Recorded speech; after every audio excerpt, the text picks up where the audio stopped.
Yo les potos, c'est Ouz, j'espère que vous allez bien aujourd'hui. Eh bien nous sommes sur Diablo 3, sur le féticheur, pour parler d'un objet en particulier, un objet que je vous avais déjà montré, hein, je l'avais drop, mais il n'était pas parfait, il fallait un petit peu que je le retravaille, il me fallait un Ramaladni pour cela, je l'ai eu, tout ce qu'il faut, donc on va enfin pouvoir faire cette vidéo, pour voir ce qu'il donne cet objet, et il s'agit bien sûr de l'arme, la fameuse Kukuri en métal étoilé, hein, pour le nom français, la Star Metal Kukri en anglais, et puis moi j'appelle ça la Kirikou, voilà.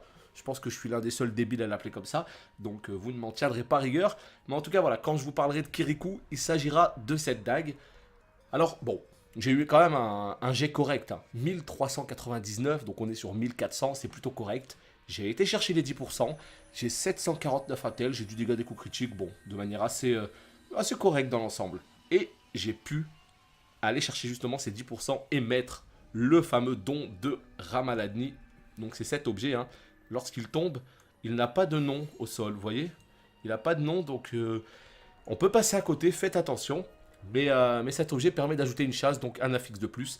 Ce qui m'a permis d'avoir une Kirikou en bonne et due forme, j'ai envie de dire. Donc là, ce qu'on va faire aujourd'hui, c'est qu'on va se faire une petite faille, donc une vidéo relativement courte, seulement pour parler de cet objet. Et là, vous constaterez que c'est pas que j'ai eu des nouvelles pièces, mais bon, il y a les nouvelles gemmes, il y a pas mal de petites choses qui sont arrivées.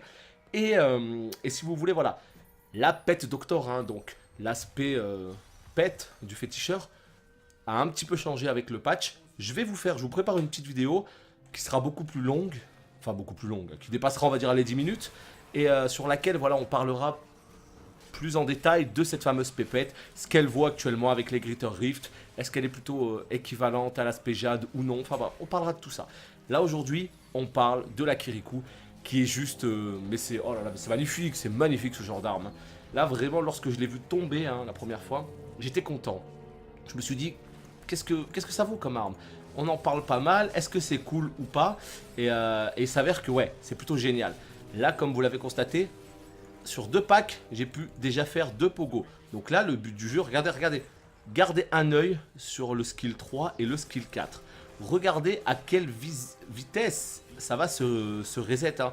Là, en fait, grâce à la Star Metal Kukri, hein, c'est vrai qu'on n'en a pas vraiment parlé, la phrase orange réduit le temps de recharge d'armée de fétiches et du grand méchant vaudou de 1 seconde chaque fois que vos fétiches infligent des dégâts. C'est même pas lorsqu'ils tuent, c'est juste lorsqu'ils infligent des dégâts. Ils mettent un petit coup de dagounette, pouf, ça y est, ça baisse d'1 seconde.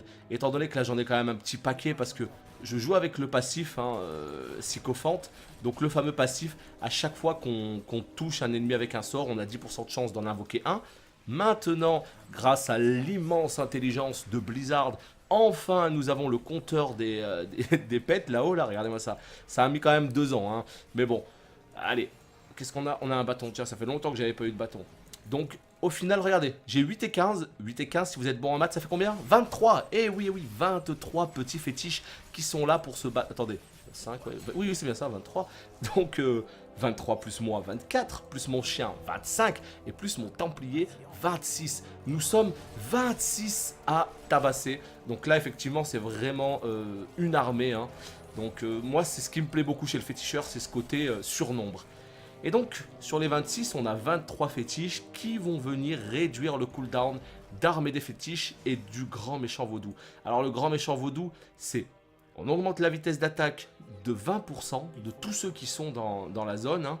Donc, hop, là, on va la poser. Non, attendez, ils sont pas d'accord. Voilà, là, on vient de la poser. Hop, je gagne 20% de vitesse... Non, 30% de vitesse d'attaque et 20%. Je suis à 2 433 000. C'est quoi? C'est 20% de vitesse d'attaque et 30% de dégâts. Voilà, c'est plutôt dans ce sens-là. C'est même encore mieux. Vous imaginez? Pour ceux qui jouent à WoW, c'est une BL, quoi. C'est une Bloodlust, c'est un héroïsme pour ceux qui jouent côté Alliance. À chaque combat, c'est absolument ahurissant. 2 400 000 DPS. Et encore, j'ai pas toutes mes gemmes légendaires. Hein. J'ai la gemme légendaire qui augmente justement de 20% les dégâts à chaque fois qu'on tue un élite. Mais là, je l'ai mise de côté parce que j'avais envie de tester un truc. J'avais envie de tester l'amulette Dead Maul. Donc cette fameuse amulette, Ascension d'Alcyon, eh bien d'habitude elle est pourrie. Il y avait des affixes de merde. Et là, depuis la 2.1, ils se sont dit c'est vrai que cette amulette elle est pourrie, personne ne la joue. On va essayer de la faire sortir de manière normale. Donc maintenant elle sort à peu près comme une amulette normale. Là j'ai eu de l'intel, de la vita, 10% de coups critiques et j'ai été chercher les 100% dégâts des coups critiques. J'ai eu un petit peu de chance sur les rolls, je vous l'accorde. Au final ça me fait une amulette qui est correcte. Phrase orange, quand vous utilisez le grand méchant vaudou, hein, donc le fameux 4 que j'utilise quasiment à chaque combat, eh bien, vous hypnotisez les ennemis proches qui ne peuvent s'empêcher de bondir frénétiquement pendant 7 secondes. Dès qu'on le claque, ça y est, les mecs qui sont en boîte, ils peuvent plus bouger, ils sont pris dans la vibes. Eh bien, attendez, on va essayer de se trouver. Ah, regardez, eux. Et là, on voit les espèces de petits éclairs orange sur leur tête. C'est voilà, c'est ça. Hein. C'est la provocation. Donc en fait, ils peuvent pas bouger. Et en 7 secondes, limite, on a le temps de la refaire. On a le temps de refaire le pogo. Donc c'est juste totalement imba. Le problème, c'est que ça ne marche pas contre les élites. Ah oui, faut pas rêver quand même. Hein. Ce serait vraiment beaucoup trop beau. Mais voilà, dès qu'il y a beaucoup de monde, notamment en Greater Rift à partir de 32-33, même les moindres mobs commencent à nous faire mal. Voilà, c'est plutôt pas mal. Regardez, là on va le faire. Allez, ça y est. Donc voilà, j'avais envie de taper un trip. J'ai essayé cet objet, il est plutôt cool. Je vais remettre mon amulette qui est quasiment pareil, mais avec une chasse au lieu de la vita. Donc voilà, et dans cette fameuse chasse, je mets la gemme qui augmente de 20% les dégâts lorsqu'on tue un élite. Donc je suis à peu près sous pogo à 2600 et quelques 2 600 000 DPS lorsque j'ai mon autre amulette. Donc j'ai envie de vous dire, les élites, ils font pas un pli quoi. Regardez-moi ça, on va essayer de se choper un élite. On va essayer de se concentrer sur sa barre de vie. Voilà, lui, boum. Qu'est-ce qu'on fait? Allez, je sais pas qui ils vont taper, regardez comme ça fond. Ah bah il y a déjà plus personne, ça y est, il y a déjà plus personne. Les mecs ils sont enfoncés dans le sol en 2 secondes. Donc ce qui est pas mal avec ce build, c'est que ça me permet de rouler simplement sur le T6 quoi. Ça me permet de faire le T6 en 5-6 minutes quand je suis concentré. Donc voilà, pour le farming c'est plutôt cool. Là on a quoi? On a une épée rostre, c'est un petit peu naze. Mais voilà, donc c'est vraiment cette dague, c'est génial parce que les petits fétiches que j'ai sont améliorables via le stuff, hein. Sur le torse, sur le mojo et sur les épaulettes, on peut aller chercher du dégât des petits fétiches. Mais ça ne marchera que pour les fétiches invoqués normalement, hein, par l'armée des fétiches, pas par les soldats vaudous, pardon. Bon, faut pas non plus exagérer, mais du coup, là, vous voyez, il tape à 23, 25 millions. Et lorsque ça se passe bien, ils peuvent même taper jusqu'à 40 millions chacun. Comme je vous ai dit, on en a... Regardez, là, je vois quoi? Je vois du 22, 26. Bon, ça bourrine, quoi, voilà. Ça bourrine, c'est le plus important. Et c'est vraiment une dague qui est excellente, mais il y en a certains, je vois déjà certaines personnes me dire comment tu l'as eu, où elle se farm.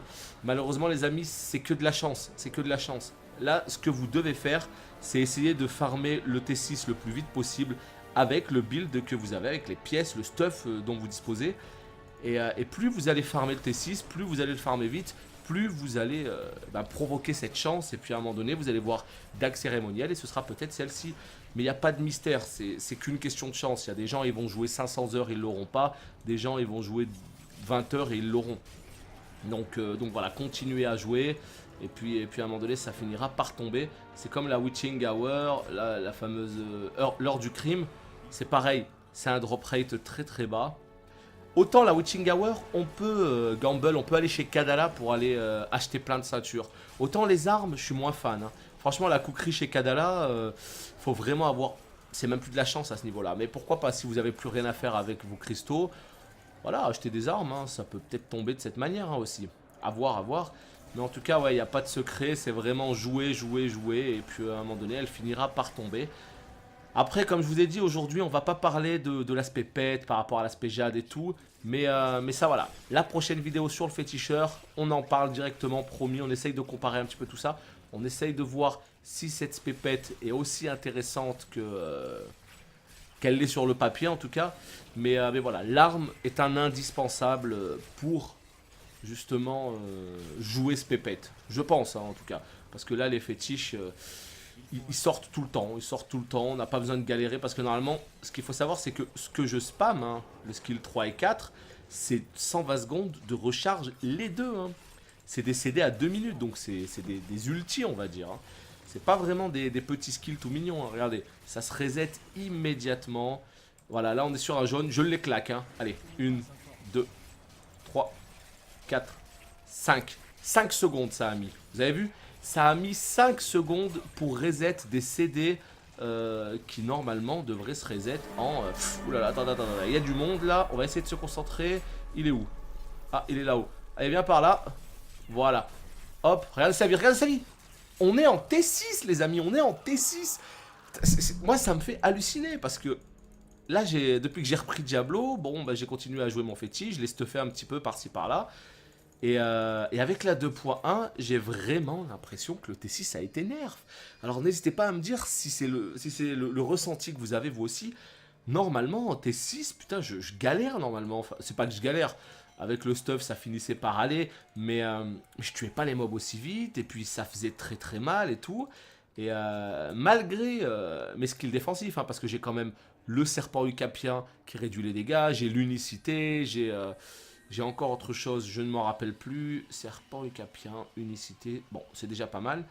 Et donc, au final, je sais pas. J'ai l'impression que c'est devenu 1000 fois plus facile. Et c'est pas grâce aux gemmes légendaires. Parce que les gemmes légendaires, quand j'ai fait ce constat, je ne les avais pas encore sur moi. Et ce constat, je l'ai fait aussi bien sur mon barbare que sur mon féticheur. Donc voilà, n'hésitez pas à me dire ce que vous en pensez. Est-ce que pour vous, comment dire, le T6 a été facilité ou non? Ça m'intéresse vraiment de savoir tout ça. Mais en tout cas, voilà, on a fini pour aujourd'hui. Je voulais vraiment vous montrer cette petite dagounette. On va se retrouver très bientôt pour que je puisse vous parler de la fameuse Pépette Doctor en détail, le build, les objets, les rerolls que j'ai pu faire, les gemmes légendaires, etc. Et on verra si c'est viable. Et par la suite, je prépare aussi une spéjade. Voilà, une bonne petite spéjade. Le stuff, il est ici. Là, je suis en train de voir quelle garde du soleil je vais reroll. Parce que ce qui est pas mal aussi, c'est la masse du roi Léoric, qui est devenue intéressante en spéjade. Il y a la Furnace, hein, la fournaise, qui est très très dure à avoir. Voilà, j'essaye de voir quelle est la meilleure manière de jouer cette spéjade. Parce que bah, la spéjade, voilà, hein, ça je pense qu'il ne faut pas se leurrer. C'est une spé qui est beaucoup plus... regardez, là vous allez voir un 39. Et ben le 39, c'est un mec qui joue spéjade avec la Furnace. Non, si, c'est peut-être Gazelle, je sais pas. Aether, bon. Voilà, et ben c'est lui. Donc c'est bizarre, il avait la Furnace avant, maintenant il a remis une garde du soleil, peut-être parce qu'il l'a trouvée intéressante et plutôt bien proc. Il a du point de vie par victime et tout, donc belle amulette aussi, avec un effet passif percer le voile de base. Donc voilà. Et là je suis en train de voir en fait que j'ai pratiquement tous ces objets. J'ai, j'ai tout ça. J'ai la Witching Hour, moins bien que lui certes, mais je l'ai quand même. L'anneau de l'Arsin de Réchelle, je l'ai, hein, celle qui permet d'augmenter la vitesse de déplacement lorsqu'on fire. J'ai le Grandeur Royal, j'ai tout ce qu'il faut, donc voilà, très bientôt, j'essaye de vous faire tout ça. En ce moment, vous l'aurez compris, avec le patch 2.1, on est à fond sur Diablo, donc j'en profite pour vous faire pas mal de contenu sur ce jeu. Et sur ce, je n'ai plus qu'à vous souhaiter une bonne fin de journée, et à bientôt, ciao ciao.